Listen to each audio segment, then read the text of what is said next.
Panoorin po natin ang kwento hatid sa atin ng ating Saripreneur.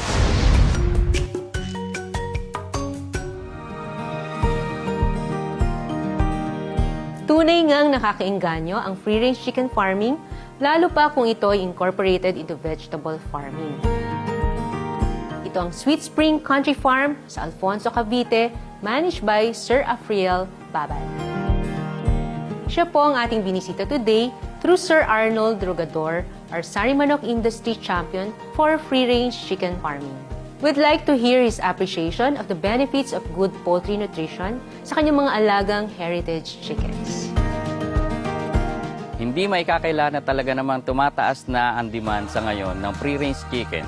Bukod sa siguradong healthy, paniguradong masarap din kapag niluto. Kaya samahan niyo ko sa pagbisita sa ilang mga free-range farms dito sa Alfonso, Cavite. Unahin na dito ang Sweet Spring Farm. Tayo na at alamin natin ang pamamaraang ginagawa nila doon. Sa free-range chicken po, nakita po namin yung potential po kasi ng market kasi sa ngayon, availability ng chicken at ng egg tumataas sa requirements ng market. So sa ngayon, di lang po pangkain, so pinagkakakitaan na rin po siya.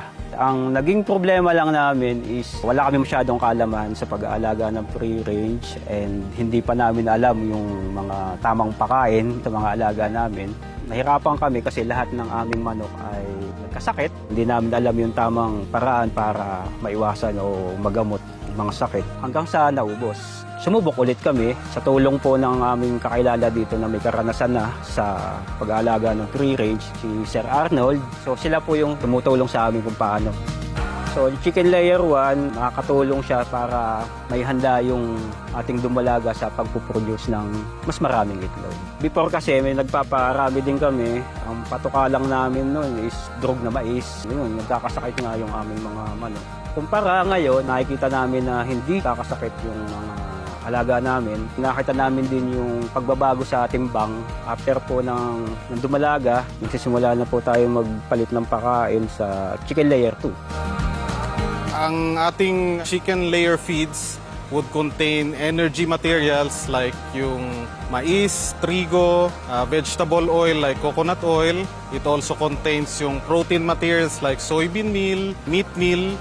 Aside from this, meron itong kasamang mga amino acids, vitamins, minerals. Especially for layer feeds, meron calcium which is needed for eggshell quality.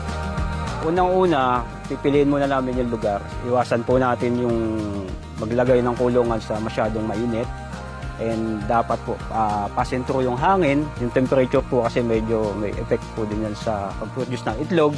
Pagdating naman sa environment, health, very important na ma-meet din yung mga requirements for this, especially environment kasi it may affect feed intake. Kung hindi natin naibigay yung tamang environment sa ating mga layers and setup, so kahit gaano ko kaepektibo ang ating produkto, baka hindi lumabas yung resulta na ating ine-expect sa ating mga layers.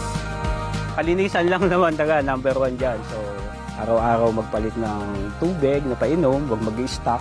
Isa pa yung kalidad ng ating gagamiting patoka.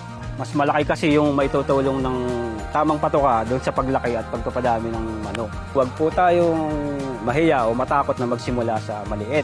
Habang maliit pa po yung ating farm, yung bilang ng ating mga manok, diyan nyo po malalaman kung paano yung tamang pag-aalaga. Natural and chemical-free produce. Ito ang adikain ng Sweet Spring Farm. Kaya naman, assured kayo sa quality ng mga alaga nila dito.